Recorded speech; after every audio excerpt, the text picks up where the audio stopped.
बारह नबील नहीं माशाल्लाह माशाल्लाह माशाल्लाह इला ने थोड़ी गुलाई की थी मैंने है माशाल्लाह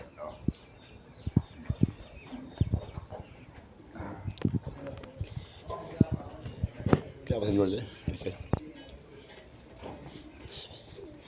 लोरा माल भाग नहीं रहा इनो का चैनल बना रहे मेरी सट्टी आवे जोड़ी बेचनी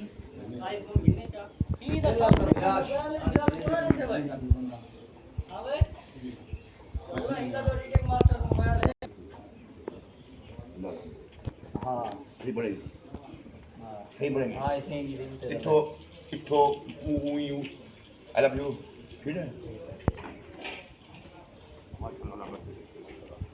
बस दुआ करता